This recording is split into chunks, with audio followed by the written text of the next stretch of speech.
Hi guys, I'm the Michael Myers fanatic and I'm here today to review the television version of John Carpenter's Halloween. I saw this version for the first time in either 94 or 95, I'm not sure which, but at that time I was a little kid and I loved the movie. And now I'm gonna tell you what I think of it today. I still like it, don't get me wrong, but there are things about the TV cut that makes it seem like your average stalker movie, and that's the way it is. The regular cut, the theatrical cut, seems more like a horror movie, where this version just seems like your average stalker movie that you can watch on the Lifetime network. You have a guy driving around in the station wagon and he's stalking people. He's outside their house, he's in their backyard, he's following them over to a friend's house. I remember a scene where PJ Souls said that somebody followed me over here. It might have been Steve Todd. You know, Steve Todd's brother had a station wagon and things like that. And to me, even though it was a good movie, it just seemed like your average stalker movie. Michael looked like a predator in this movie. Now when I say predator, I don't necessarily mean child predator. He just looked like a predator. He just looked like your average stalker, your average psychopath. Guy drives around looking at women. I don't know, this cut made it a little more human, made Michael a little more human than anything. And the one thing I can't really get behind with this is that John Carpenter contradicted himself several times throughout Halloween's 1 and 2. First he says that Michael isn't a man, he's pure evil and all this stuff. And then in 2004 he said that Michael wasn't a person and they made him a person with all the sequels. See, and then he says he's human, but he's more than that. Make up your mind, which is he? Is he a person or isn't he? He contradicts himself. You know, and things like that bother me when people do that. And then because I say something about it, you have all the little fanboys and they come and attack me and question my loyalty for Halloween. Look, it's not my fault that your beloved hero, your savior, John Carpenter, contradicts himself.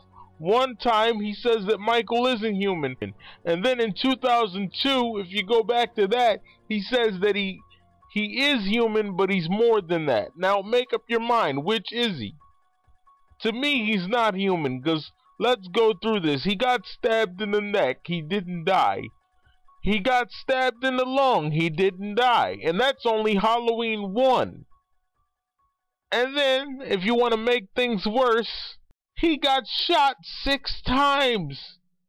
And he got shot in the heart. That wasn't discovered until Halloween 2, but it still happened nonetheless.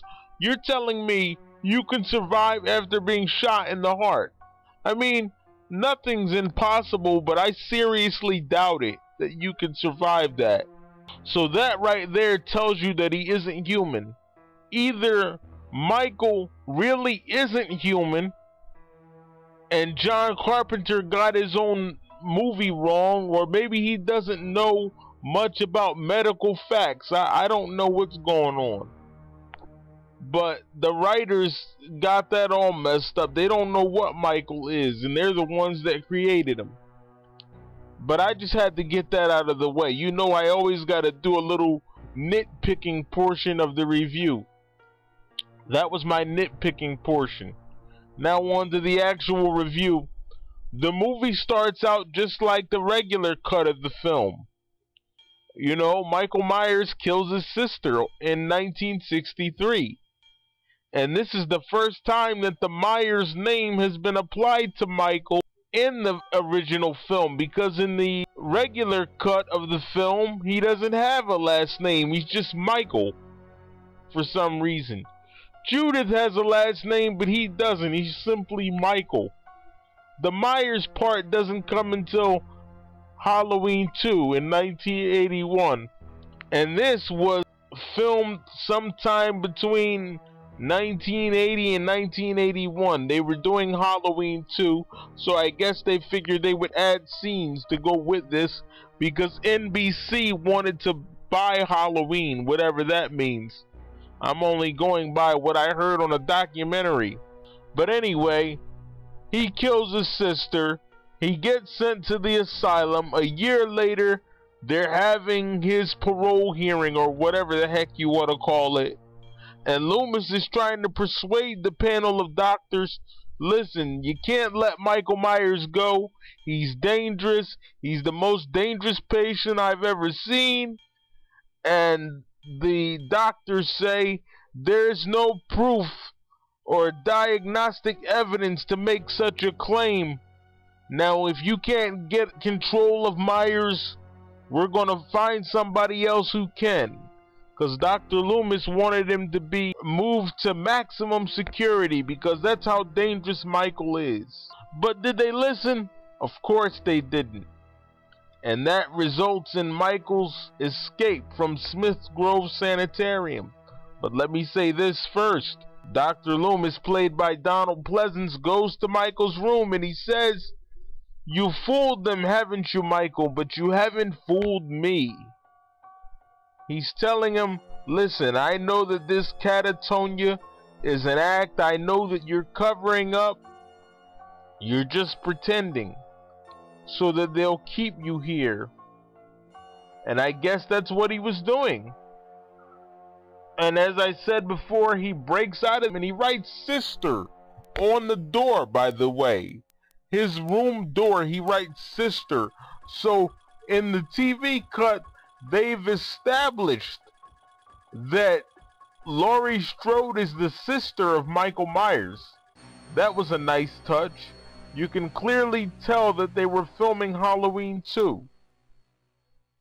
But anyway, he breaks out and he starts following Laurie in the station wagon. He followed Linda over to Laurie's house, and Linda asks, "Can I borrow this blouse?" And Laurie says, "Well, I haven't opened it yet." I thought that was cool that they included that little dialogue. I mean, really? You're talking about a shirt? But whatever. And you also have Annie, played by Nancy Loomis, aka Nancy Keys or Kies, or however you pronounce her name. But she's on here and they're basically talking to each other, and I think there was a scene where Annie called Linda a creep. You could tell that that was the 1970s because nobody talks like that anymore. Had this been a different time, they would have been calling each other different names and whatnot. The rest of the movie is pretty much the same. I mean, there's really not much I can say except for the TV scenes that they added. It's pretty much the same movie as the theatrical cut. Michael stalks and kills Laurie's friends, tries to kill her, but she's rescued by Donald Pleasence. Donald shoots him 6 times and he falls from the balcony, disappears, and the movie goes off. That's the end of the movie. It was released sometime in the early 80s, either 80 or 81. The one thing I don't understand is if this guy was following Laurie, you're telling me that this guy that you've never seen before, driving a car that you've never seen before, in a Halloween mask, is stalking you. He's following you and you don't call the police? I don't get it. The first thing she should have done after she saw this guy, who she thought was Devon Graham or whatever his name was, the first thing she should have done when she realized that it wasn't Devon Graham was call the police. I don't know how far back 911 goes, but you still could have gotten in touch with the police. I know that much. She should have told her mother about it and the whole thing could have been avoided. I never understood that about this movie. And all the little fanboys are gonna attack my channel. Come on, fanboys. Come on. Do your little thing and attack my channel. Finally, the Myers fan has come back to Haddonfield. It's been a while, boys and girls, since I've been here in Haddonfield and done a Halloween video. But anyways, I would have called the police if some weird guy was following me in a station wagon with a mask on at that. You think I'm not gonna call the police? Who does that? Nobody does that. But anyways, that's my review / rant of the TV cut. I liked it, but there were stupid things about it. John Carpenter couldn't make up his mind what Michael was. First he said he was purely and simply evil. Even Dr. Loomis said that Michael wasn't a man. He says he's not a man and he says he's purely and simply evil. And then in 2002, he says, well, he's human, but he's more than that. And then in 2004, he says, well, Michael wasn't a person. They made him a person with all the sequels. Well, which is it? It can't be both. How are you human and not human at the same time? Personally, I think he's the devil incarnate, but we won't go there. That's my opinion. Because you can't be shot, stabbed in the neck, and stabbed in the lung and still live all in the same night. There's no way you're gonna live. I don't care what the fanboys say. There's no way you're gonna live. He was stabbed in the neck, poked in the eye, stabbed in the lung, and shot 6 times. And he lives? There's no way. Sorry. So somebody's wrong here. And it ain't me. John Carpenter just doesn't know what the hell he's talking about. Sorry, but he doesn't. That's my review / rant.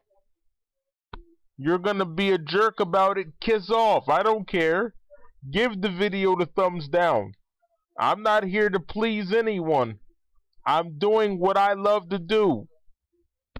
So if you want to jump on me, hop off. And kiss off. I'm out. I approve this message. Halloween, the TV cut. I'm out.